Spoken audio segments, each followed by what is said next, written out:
Hello friends, UGC net knowledge point में आप सभी का स्वागत है।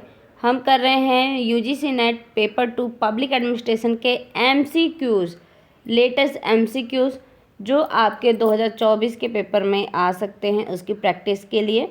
तो चैनल पे बने रहें, चैनल को जरूर सब्सक्राइब करें, लाइक एंड शेयर करें। आइए स्टार्ट करते हैं एमसीक्यू सीरीज सेकंड।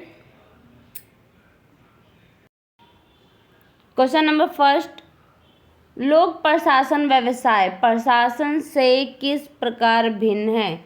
ऑप्शन है इसकी प्रबंधन संरचना और प्रक्रिया के कारण।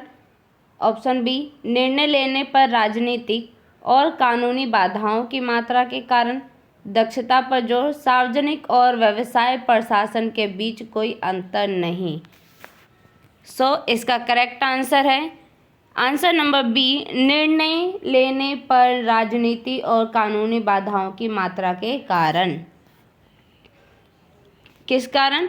निर्णय लेने पर राजनीतिक और कानूनी बाधाओं की मात्रा के आधार पर लोक प्रशासन और व्यवसाय प्रशासन अलग अलग हो जाता है, इसलिए इसका करेक्ट आंसर क्या है? Answer number B. Question number third, नवीन लोक प्रशासन के लिए कौन सा कथन सही है? नवीन लोक प्रशासन के लिए कौन सा कथन सही है?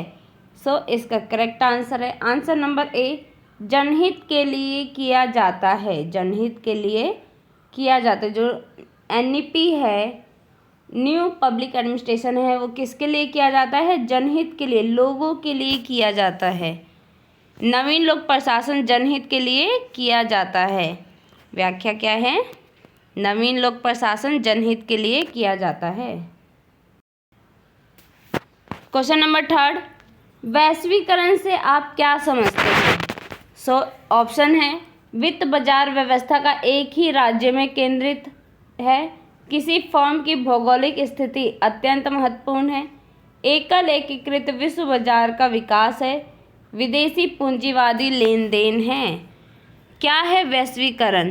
इसका करेक्ट आंसर है आंसर नंबर थर्ड, एकल एकीकृत विश्व बाजार का विकास क्या है? वैश्वीकरण है। वैश्वीकरण का अर्थ है एकल एकीकृत विश्व बाजार का विकास। क्वेश्चन नंबर 4, लोक प्रशासन द्वंद्व किस पर निर्भर करता है? लोक प्रशासन का फोकस या क्या? लोक प्रशासन का ठिकाना या कहाँ? लोक प्रशासन के अभिनेता या कौन? लोक प्रशासन का विस्तार या कब? इसका करेक्ट आंसर नंबर ए, लोक प्रशासन का फोकस यानी कि क्या? लोक प्रशासन का द्वंद्व पर निर्भर करता है। लोक प्रशासन स्पष्टीकरण क्या है? लोक प्रशासन के फोकस या किस पर निर्भर करता है? क्वेश्चन नंबर 5, लोकसभा द्वारा सार्वजनिक उपक्रम समिति का गठन कब किया गया था? 1964, 1954, 1961, 1963। इसका करेक्ट आंसर है आंसर नंबर ए, 1964 में किया गया था। स्पष्टीकरण, 1964 में लोकसभा द्वारा सार्वजनिक उपक्रम समिति का गठन किया गया था। क्वेश्चन नंबर 6, किसके द्वारा केंद्र राज्य राजकोषीय संबंधों में वित्त आयोग की भूमिका को कम आंका गया है? ऑप्शन है चुनाव आयोग के द्वारा, बी आंचलिक परिषद के द्वारा, सी योजना आयोग के द्वारा या डी राज्य सरकारों के द्वारा। इसका करेक्ट आंसर नंबर डी, राज्य सरकारों के द्वारा। स्पष्टीकरण क्या है? राज्य सरकार द्वारा केंद्र राज्य राजकोषीय संबंधों में वित्त आयोग की भूमिका को कम कर दिया गया है। क्वेश्चन नंबर 7, संविधान के किस अनुच्छेद में अनुसूचित जाति एवं जनजाति को प्रदान की जाने वाली सेवाओं में आरक्षण की व्यवस्था की गई है? कौन से अनुच्छेद में किया गया है? अनुच्छेद 365, अनुच्छेद 315, अनुच्छेद 335 या अनुच्छेद 375? इसका करेक्ट आंसर है आंसर नंबर सी, अनुच्छेद 335 में किया गया है। स्पष्टीकरण क्या है? संविधान के अनुच्छेद 335 में अनुसूचित जाति एवं जनजाति को सेवाओं में आरक्षण प्रदान किया गया है। क्वेश्चन नंबर 8, राज्य सरकार का ऑडिट क्या है? संघ विषय, राज्य विषय, समवर्ती सूची में या इनमें से कोई नहीं। सो इसका करेक्ट आंसर है आंसर नंबर ए, संघ विषय है। राज्य सरकार का ऑडिट क्या है? संघ विषय। सरकार के विषय का ऑडिट संघ का विषय है। सरकार के विषय का ऑडिट संघ का विषय है। क्वेश्चन नंबर 9, निष्पादन बजट शब्द निम्नलिखित में से किसके द्वारा गढ़ा गया है? क्या निष्पादन बजट निम्नलिखित में से किसके द्वारा गढ़ा गया है, किसके द्वारा लिखा गया है? तो संयुक्त राज्य अमेरिका का पहला हूवर आयोग के द्वारा, संयुक्त राज्य अमेरिका का दूसरा हूवर आयोग के द्वारा, भारतीय प्राक्कलन समिति के द्वारा या भारत का प्रशासनिक सुधार आयोग के द्वारा। सो इसका करेक्ट आंसर है आंसर नंबर ए, संयुक्त राज्य अमेरिका का पहला हूवर आयोग के द्वारा गढ़ा गया है। स्पष्टीकरण क्या कह रहा है? प्रदर्शन बजट शब्द संयुक्त राज्य अमेरिका के पहले हूवर आयोग द्वारा गढ़ा गया है। क्वेश्चन नंबर 10, किस वर्ष रेल बजट को केंद्रीय बजट से अलग कर दिया गया? कौन सा सन था? सन 1920, सन 1923, सन 1922, सन 1921। किस वर्ष रेल बजट को केंद्रीय बजट से अलग कर दिया गया था? सो इसका करेक्ट आंसर है आंसर नंबर डी, वर्ष 1921 में रेल बजट को केंद्रीय बजट से अलग कर दिया गया था। व्याख्या क्या है? 1921 में रेल बजट को केंद्रीय बजट से अलग कर दिया गया। क्वेश्चन नंबर 11, समाज में सार्वजनिकता और निजता को शामिल करने वाले 3 घटक कौन से हैं?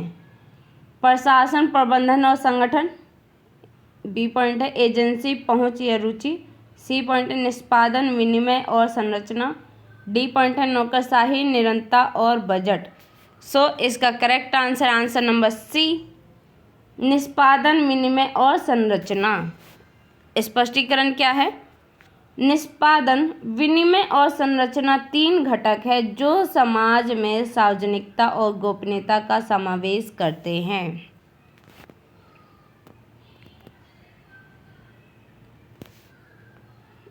Question number 12, toward a new public administration the Minnowbrook perspective किसके द्वारा लिखा गया है?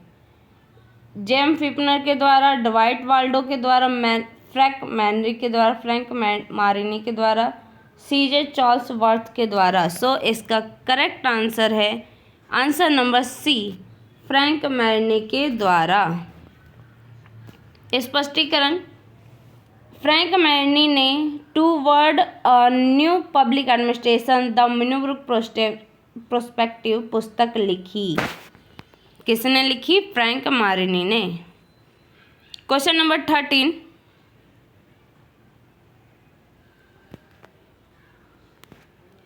प्रशासन के सिद्धांतों को मिथकों और कहावतों के रूप में किसके द्वारा अस्वीकार किया गया है?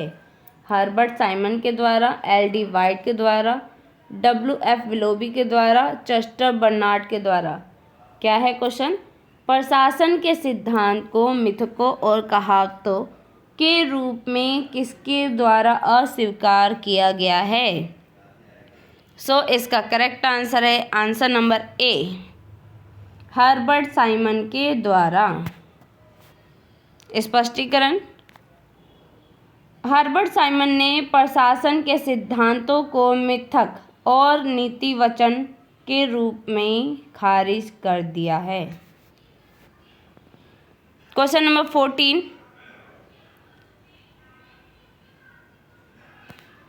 इनमें से कौन सी भारत में स्टाफिंग एजेंसी नहीं है? कैबिनेट सचिवालय, आर्थिक कार्य विभाग, योजना आयोग, कैबिनेट समितियां।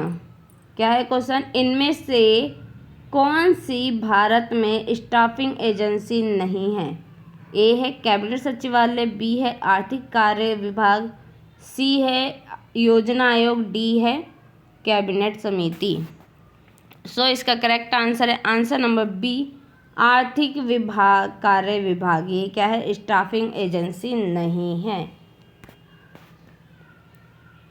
स्पष्टीकरण, आर्थिक कार्य विभाग एक भारतीय स्टाफ एजेंसी नहीं है।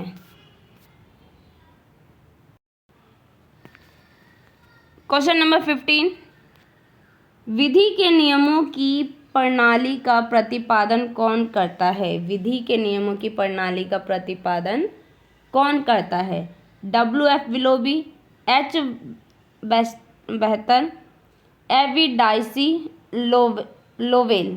सो इसका करेक्ट आंसर है answer number C, A V dicey.